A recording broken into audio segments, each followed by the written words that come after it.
বিসমিল্লাহির রহমানির রহিম। ভাই ও বোনেরা, যে যেখান থেকে আমাকে দেখছেন এবং শুনছেন, আপনাদের সবাইকে আমার সালাম। আসসালামু আলাইকুম। আশা করি আপনারা ভালো আছেন, আমিও ভালো আছি। UK property gossip by Tasmina YouTube চ্যানেলের পক্ষ থেকে জানাই শুভেচ্ছা। আজ মার্চ মাসের 6 তারিখ, বৃহস্পতিবার 2025। এই মুহূর্তে লন্ডনের তাপমাত্রা আছে 17 ডিগ্রি সেলসিয়াস। চমৎকার রোদ, খুব একটা বাতাস নেই, খুব সুন্দর আবহাওয়া বলা যেতে পারে। আজ কোন বিষয় নিয়ে কথা বলবো সেটি এখনো ঠিক করিনি।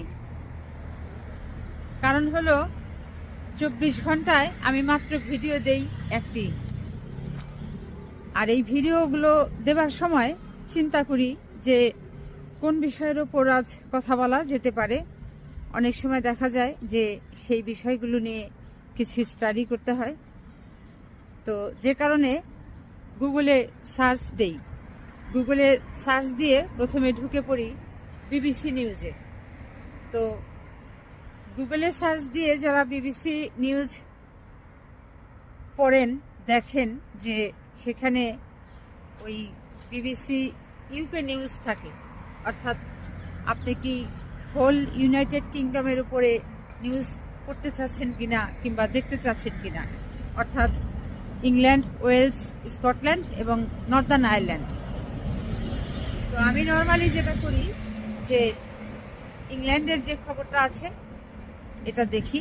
আবার অনেক সময় এমনও আছে যে শুধু লন্ডনের যে নিউজগুলো আছে সেটাও পড়ি, সেদিকে চোখ বুলাই। এরপর যেটা করি, বাংলাদেশের যে নিউজ আছে সেই নিউজে চলে যাই, ঢুকে পড়ি। আর ওখানে ঢুকে পড়েই বেঁধে যায় যত ঝামেলা। বাংলাদেশে এত নিউজ, নিউজ কাকে বলে? নিউজ আর নিউজ, মানে ওই পুরা ইউকেতে বিবিসিতে যে নিউজ আছে, বাংলাদেশের নিউজের ভেতরে ঢুকলে বাংলাদেশের একটা জেলাতেই, একটা থানাতেই ওর চাইতে মনে হয় যে বেশি নিউজ পাওয়া যায়। তখন মাথা উল্টাপাল্টা হয়ে যায় যে কোন বিষয় নিয়ে আজ ধরবো, রেডি করব, কথা বলবো, ডেলিভারি দিব, ইত্যাদি ইত্যাদি। তো যা হোক, আজ আপনাদের সাথে যে বিষয়টি নিয়ে কথা বলতে চাচ্ছি সেটা হলো যে আজকে ভারতের যে বিদেশ মন্ত্রী আছে এস জয়শঙ্কর, তার গাড়ির ওপরে হামলা হয়েছে। আবার অনেকেই বলছেন যে তার উপরে হামলা হয়েছে এই লন্ডনে। তো এস জয়শঙ্কর তিনি লন্ডনে একটা জায়গাতে তিনি গিয়েছেন, মিটিং শেষ করে যখন বের হয়েছেন তখন খালিস্তানি যারা আছে, শিখ মূলত যারা আছেন, তারা নাকি তাকে হামলা করেছে।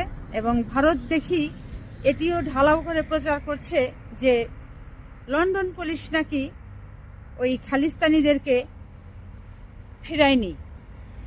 এই হামলার সময় চাইলে লন্ডন পুলিশ ওই খালিস্তানিদেরকে ধরতে পারত কিংবা এই হামলা প্রতিহত করতে পারত, ইত্যাদি ইত্যাদি।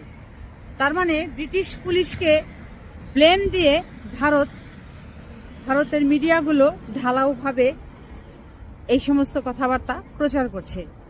কিন্তু বাস্তবে বেশ কয়েকটি ভিডিও সেগুলো দেখার চেষ্টা করলাম, সেখানে কিন্তু দেখলাম এই ব্রিটিশ পুলিশরা, অর্থাৎ লন্ডনের যে পুলিশরা ওইখানে কর্তব্যরত ছিলেন, দায়িত্বে ছিলেন, তারা অত্যন্ত সক্রিয় ছিলেন এবং সক্রিয়ভাবেই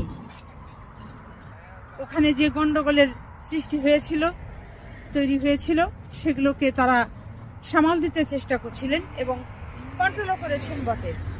অথচ এই ভারতের মিডিয়াগুলো তারা এখন প্রচার করছে যে এই লন্ডন পুলিশ নাকি কোনো সক্রিয় ভূমিকা পালন করেনি।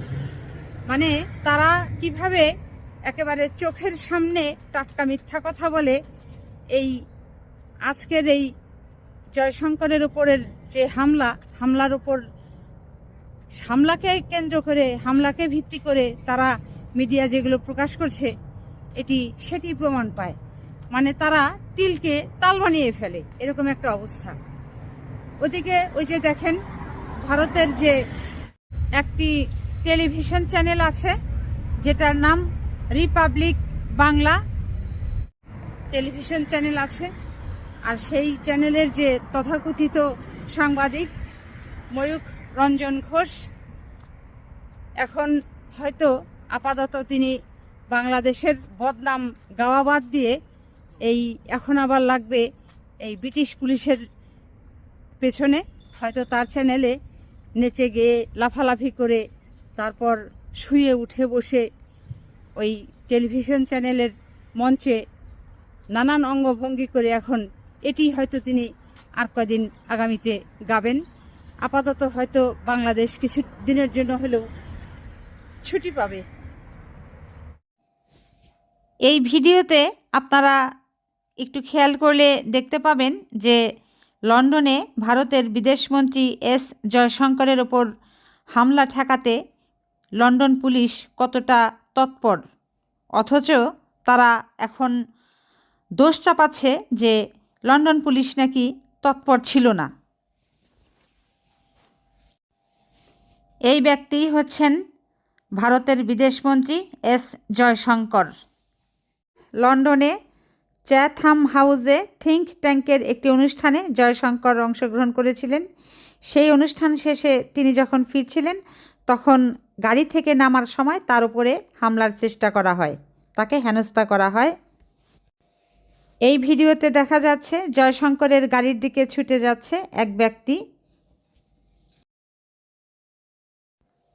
যুক্তরাজ্যের মাটিতে, লন্ডনের মাটিতে আজ ভারতের পতাকা ছিন্ন ভিন্ন হলো, ছিঁড়ে টুকরো টুকরো করা হলো। কারা এটি করলো? ভারতীয় নাগরিকরাই এটি করলো, যারা ভারতের পাঞ্জাব প্রদেশের খালিস্তানি শিখ।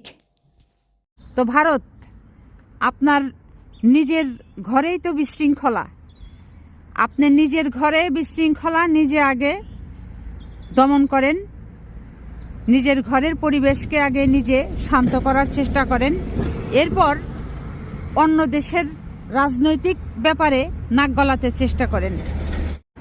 ভারতের শিখেরা যদি আলাদা রাষ্ট্র চায়, তারা যদি স্বাধীনভাবে বসবাস করবার জন্য তাদের যে অংশে তারা বসবাস করে সেটিকে তারা সার্বভৌম রাষ্ট্র হিসাবে ঘোষণা দিতে চায়, ভারত আপনারা তাদেরকে আলাদা করে দিচ্ছেন না কেন? আপনাদের সমস্যা কি? আপনাদের তো দেখি সমস্যা অনেক, সবাইকে একেবারে একসাথে রেখে তারপর একটা বড় শক্তিবান হয়ে হুমরা চুমরা হয়ে আপনারা ওই আপনাদের ডানে বামে যে রাষ্ট্রগুলো আছে সবাইকে আপনারা খালি গুতানের চেষ্টা করেন। ওই গরুর স্বভাব, এই গরুর স্বভাব বাদ দেন, মানুষ হয়ে জন্মেছেন, মানুষের স্বভাব ধারণ করেন।